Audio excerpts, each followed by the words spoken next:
Good evening, friends of the creaking door. This is your host to welcome you into the inner sanctum. Come on in.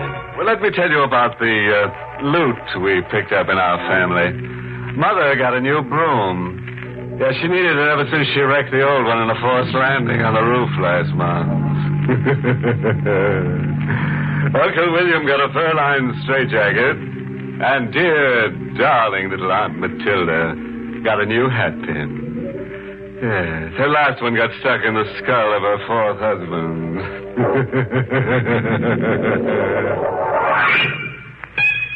All right. Turn your lights low and your radio up. And remember that all the actors getting killed on this program are being well paid for it. The winter winds moaned around the gabled house like a wandering band of wailing women. As Caroline Giles, puzzled and frightened by something she's seen in the gathering dusk, makes her way into the living room. This is young Mrs. Giles' first night at the family mansion built by her husband's grandfather. Only this morning the attractive bride arrived after a honeymoon trip in Europe. When she enters the huge, shadow-filled room, she notices the servant girl at the window. She's a young girl, the only other person in the house. And Caroline can see that she's scarcely able to control the terror she feels. Mary? Yes, ma'am. What's going on out there? Nothing. When will Mr. Giles be home? He should be here within an hour. Why are those cars stopping out there? Cars, Mrs. Giles? Oh, really, Mary? You must see them as well as I do. 3 of them stopped within a few minutes. Look, there's another one. Maybe that's Mr. Giles. No, the car isn't coming into the driveway. It's stopping outside. Who are these people, Mary? I don't know. Why should they stop outside? What did they want? I don't know. Oh, Mary. You don't know. There's no reason to become hysterical. Mrs. Giles, come away from the window. But why? You don't know them. Oh, please come away from the window. Mary, why? Now... Oh, I've warned you. They're throwing rocks through the window. Get down, Mrs. Giles. Get down on the floor. You'll be hurt. But Mary... Oh, please. Mrs. Giles, just pray that they don't come in here. Just pray that they don't. Wait a minute, Mary. I hear sirens. It's the police. Oh, the police. Oh, thank heavens. They'll make them go away.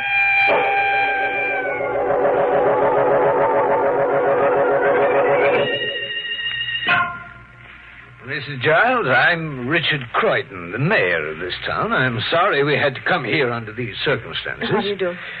This is John Dent, our local chief of police. Mrs. Giles, I'm very sorry about what happened tonight. The crowd is gone now. I'll do my best to see that it never happens again. I've also come to offer what apologies I can. Must have been a frightful experience for you on your first day here. Our people may appear civilized enough, but in many ways we're a very primitive community. I suppose your husband told you that? No, he didn't. But David told me about you, Mr. Croydon. He said you were the oldest friend he has.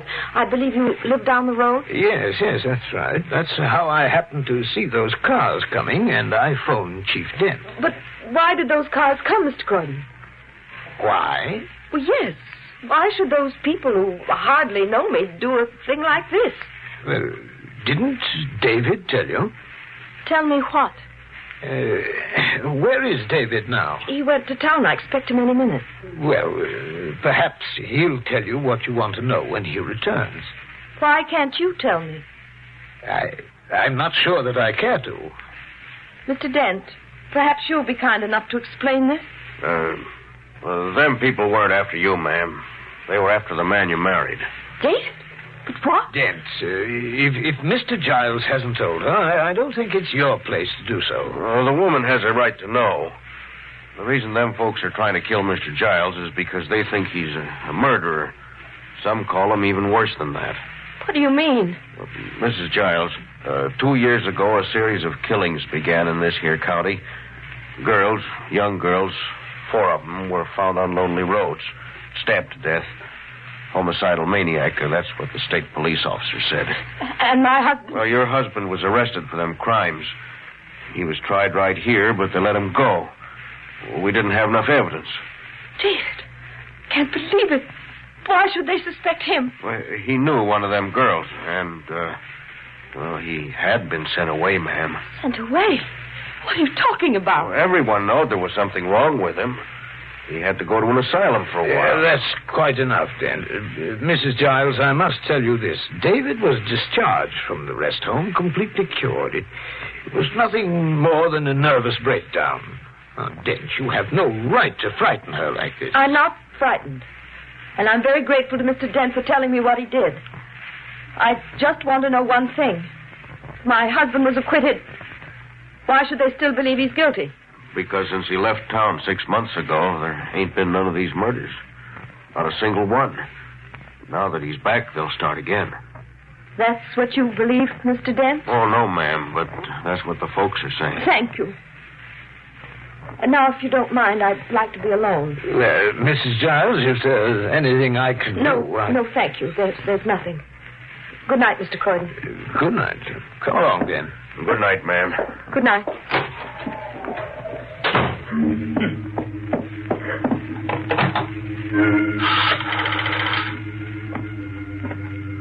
Hello?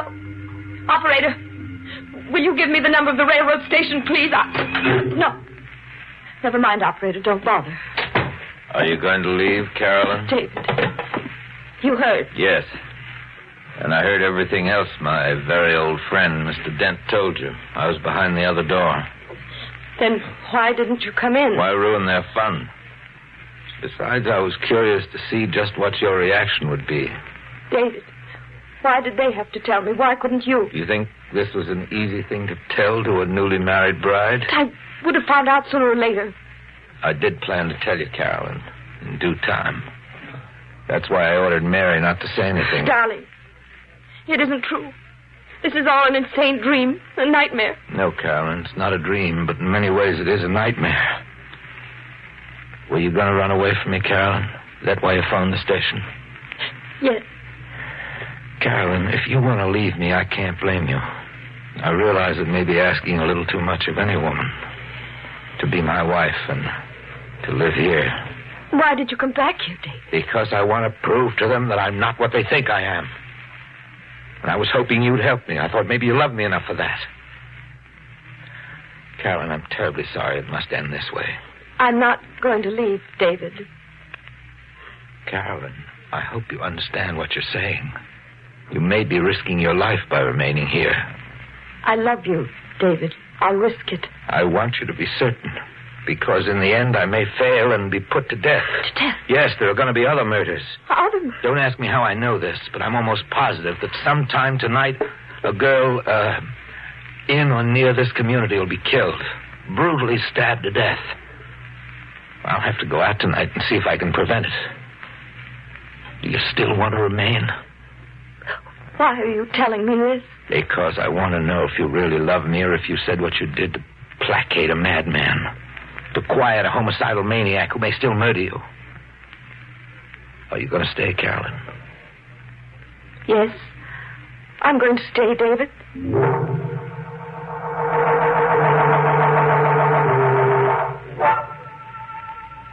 Mrs. Giles! Mrs. Giles, are you coming here? I'm coming, Mary. Mrs. Giles. There, Mary. Now just try to calm down. I saw them. out there. Mary, try to pull yourself together. Tell me what you saw. There was a man out there. A man moving around. Are you sure of it, Mary? I don't see anyone. Well, maybe you can't see him from here, but I saw him from the window of my room. All right. Let's look out the window of your room. I don't want you to think I'm seeing things. I'm not the kind of girl who sees things. I didn't say you were, Mary, but Well, I don't notice anything unusual from your window either. You don't see anything? Just the lawn, the tree. Mary, I know we've all been under a strain today. I guess we're a little jumpy, aren't we? I guess so. But I wish Mr. Giles were here. I don't like us two being alone. I know, Mary, but it can't be helped. Now, come, dear, I think you'd better go back to bed. But I'm afraid to be alone in here. They can get in through the window. Then we'll close the shutters. Help me, Mary. All right, ma'am. There we are. The outside doors are all closed? Yes, I locked them myself, but... Well, still, this is a very old house. They can get in. Well, there's a lock on your door that works quite well. You can lock the door from the inside, and then you'll be as safe as you can possibly be. All right. I'll do that when you go. Very well, Mary. I'll go back to my room. I'm I'm sure you'll sleep now. Good night. I hope so. Good night, Mrs. Giles. Did you lock the door, Mary? Yes, I just did. I'm turning out the light now.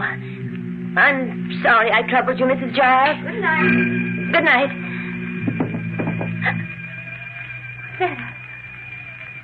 Oh, she's right.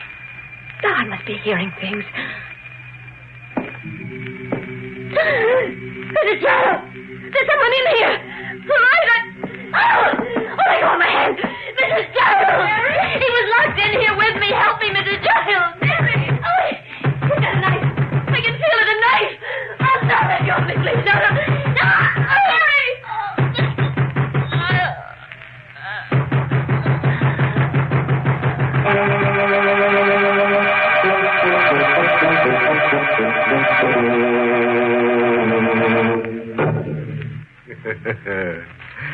Well, friends, this is your host again. You ready to go on with our story of married bliss? I mean bliss. You know, if Caroline had only listened to this program, she'd have realized that it's always a mistake to marry a man who has a weakness for murdering the domestic help. It not only makes house cleaning difficult, but creates a terrible servant problem. That there is one compensation in marrying a homicidal maniac. When you'd call your mate crazy, you'd be so right. Well, let's get on with our story. As you remember, Caroline couldn't break into Mary's room, and now she rushes to the telephone and dials the operator. Hello? Get me the police. Hurry, please. Hello? This is Mrs. Carolyn Giles. Would you please send someone right away? I think there's been a murder. Hang up, Carolyn. Hang up that phone. What's the matter with you? Why didn't you do as I told you? I don't want the police to know about this until we're ready. That room. You just came out of Mary's room. Yes, I saw her. Saw her? You were in there all the time. You were locked in the room with her. You killed her. Carolyn. You murdered her. They're right about you. You murdered her. Carolyn, you're hysterical. No. Stop it now. Stop. I'm sorry I had to do that. Now, you must get a grip on yourself. Yes, David, I'll be all right. I'm all right now. How did you get into her room? I heard screams when I parked the car. The window to her room was open, and I climbed through. I saw her on the bed, and then I unlocked the door and came in here. You found the window open? But I locked it myself. I bolted the shutters. Well, it's open now. When did you bolt the window? A little while ago. The murderer must have been in the room hiding, and she locked herself in. I guess he escaped through the window. Yes. Perhaps that's what happened. You still think I killed her? I don't know what to think anymore. The way you came from her room. I explained that. Yes, I suppose you did. Carolyn, now listen to me. If I killed her, do you think I'd be talking to you now? Here, look. Gun. If I'd murdered Mary, the next step would be to kill you. And you see how easy it is for me to do it. Now, Carolyn, you believed in me before. I'm asking you to believe in me again. I don't want the police to know I left this house tonight. Dent's like the rest of them. He hates me. He'd be glad to accuse me of this crime. Now, Carolyn, I want you to say I was home all night with you. And if I don't? I've got this gun, Carolyn. If you let me down, nothing much will matter then. Now, that might be the police, Carolyn. I'm going to open the door. Good evening, Mr. Giles. Good evening, Dent. You got here quickly. Maybe that's because I was kind of expecting to come. Oh, have you been watching my house? I ain't saying. When I got that radio call, I didn't lose any time. Oh, Mrs. Giles, you phoned in something about a murder? Yes, our girl, Mary, she's in there. Oh. Mr. Giles? Are you accusing me of this too, Dent? Well, it's mighty funny, right here in your own home. This time I can easily prove that I had nothing to do with it. My wife and I were together all night. Is this right, Mrs. Giles? That's right, Mr. Dent.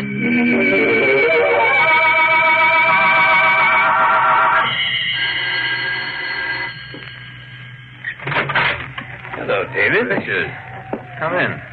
I understand that Dent questioned you again this morning. Yes, but he didn't get anywhere.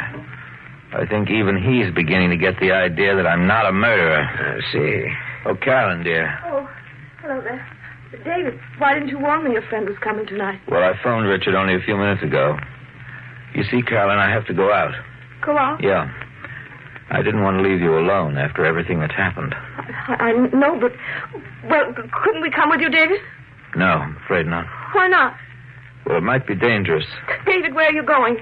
I'm sorry, dear, but I can't tell you. It won't be a long trip. It's only about 20 miles or so. That's all the information I can give you. Has this something to do with these murders? Perhaps. Now, David, I wouldn't advise you to take matters into your own hands. I'm afraid I have to, Richard. You see, the police haven't gotten very far, and my life is at stake. Your life? Isn't it obvious? The people are stirred up about these crimes. Who can tell when one of them may take it into his head to murder me? It's becoming a matter of the killer's life or my own. Furthermore, there's another reason why I must solve this. A reason I can't divulge right now. Why not? Darling, please don't ask me. I think that after tonight, all this will be over. Bye, Richard. Goodbye, Carolyn. Bye.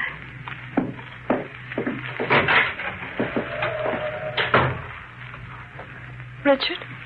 Yes? What did he mean by another reason?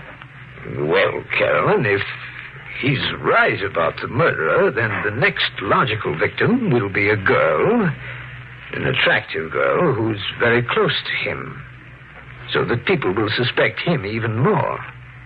And the most likely person is yourself.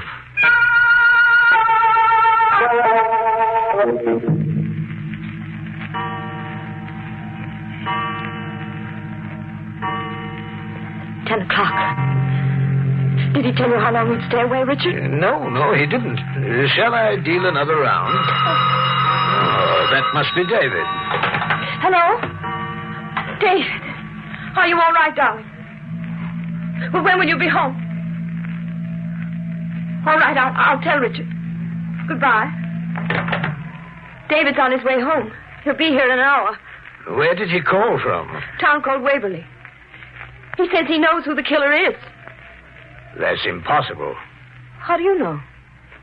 Because if he knew, he'd never have made that call.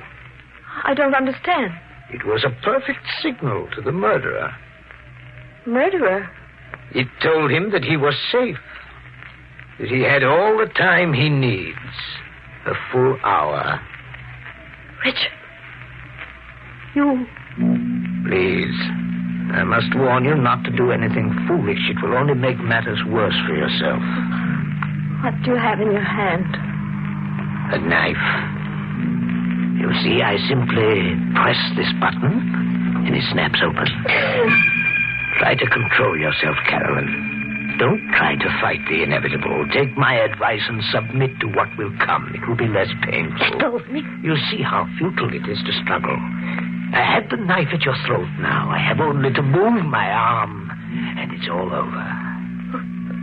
Why don't you? Why are you waiting? There's no rush. For once, I have a little time. Time? Time seems to extend the experience. I must warn you not to scream. The moment you do, it will all come to an end, suddenly, violently. Screams are dangerous. One can never tell who hears them. Take the knife away. No. Please. Fear seems to do something to your features, Carolyn. You look extraordinarily beautiful. And I must compliment you on your self-control. You still haven't even raised your voice. You can't get away with this, Richard. David will come home and find you. That's not quite how it will happen. David will come home and find you. I shall have the rare pleasure of seeing his reaction. And then it will be his turn. You're going to kill him? Yes, it will be a new experience. I've never murdered a man before. It can't possibly work. You'll be caught. I plan to be. But I shall plead self-defense. Everyone will believe me because I'll tell them he murdered you. It's very difficult not to scream, isn't it, Carolyn? They won't believe you. They'll never believe you. Oh, yes, they will. My police commissioner hates David because he was freed after Dent arrested him. And his position also depends upon me. Oh, I admire you, Carolyn. None of the others held out this long. You must almost be insane with fear and terror, aren't you? And yet... I won't scream, Richard. I won't. In the end, you will. I won't. You must. I won't. You really are extraordinary, Carolyn. I won't.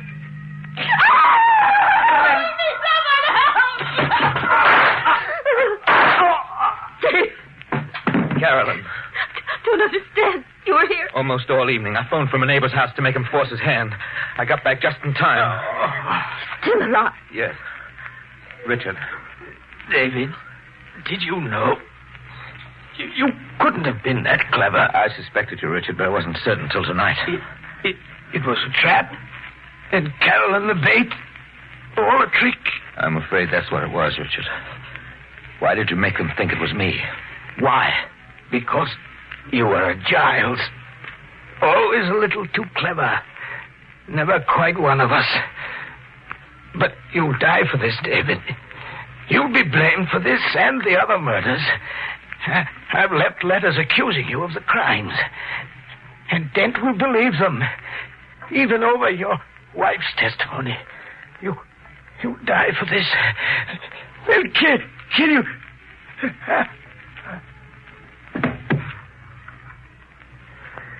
Dead. David, is it true what he said about the letters? Probably. Dent will never believe me. Good evening, Mr. Giles. Dent. Yeah.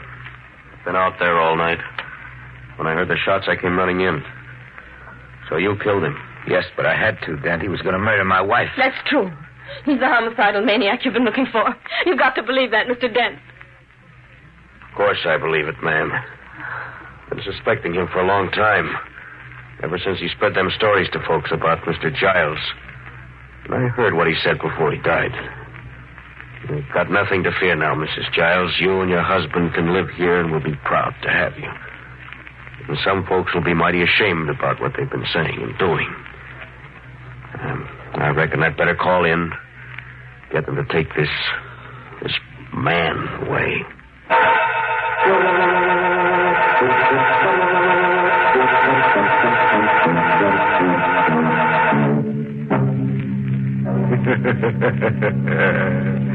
I'll bet you thought David was crazy, but he fooled you, didn't he? As the squirrel said to the walnut tree, you're still not as nutty as people. And that brings us to the moral of this story, which is taken from a retired witch who once said, "Why slice your husband's head off when it's so easy to nag him to death?" Oh, here's a little thought to take to bed.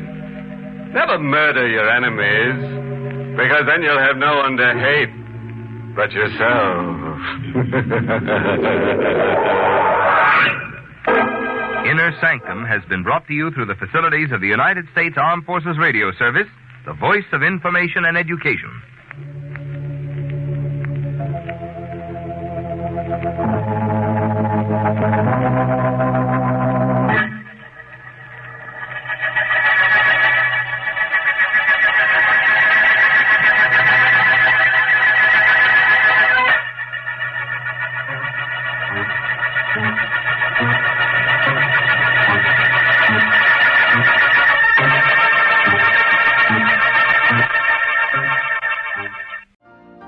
You've been listening to the OTR Gold Network. Find more classic radio at otrgold.com.